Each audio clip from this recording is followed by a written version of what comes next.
crews were confronted with the inferno. I could see flames as big as a car pole. The most horrific thing I've ever seen.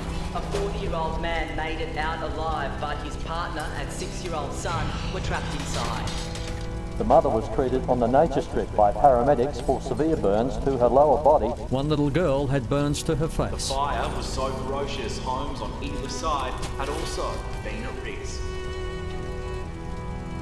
When they attended, the house was well involved in fire.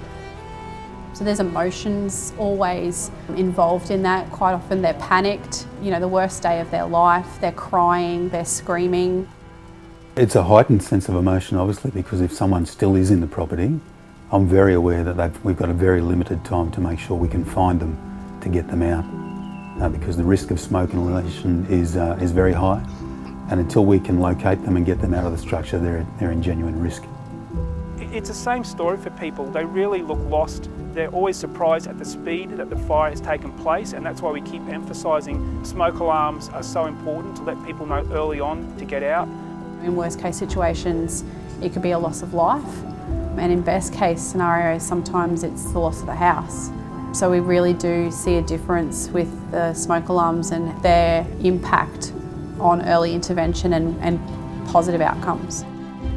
A smoke alarm is probably the most important thing you can have in your house for early notification, and the smoke from modern materials can be incredibly toxic to humans. So it's really important that you get early notification so you can know that the incident is occurring. You can clearly use the exit pathways to get out of your house before the smoke development gets to a point where your health is compromised. Well, the consequences can be your life or the life of your family. Anyone who has had a fire in their house will be able to tell you the speed at which that fire took hold. So getting out early is the best way. You may have heard there is new legislation around smoke alarms to help protect your family and the families of others. If you own a dwelling, regardless of whether you live in it or whether it is rented to someone else, you are responsible for upgrading the smoke alarms in that dwelling. You must have interconnected photoelectric smoke alarms installed in every bedroom, then hallways and on every floor of that dwelling. If you rent the dwelling, your landlord must have installed those smoke alarms from the start of the first new lease or any lease renewal commencing from January the 1st, 2022. If you live in your own home, you need to install those smoke alarms by January the 1st, 2027.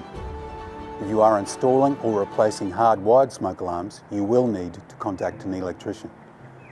Depending on your circumstances, you may choose to speak with a property manager or a smoke alarm industry consultant to find out more about upgrading the smoke alarms in your property.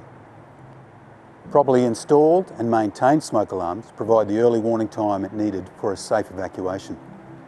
So please, don't take the risk by leaving it to the last minute. Upgrade your smoke alarms now.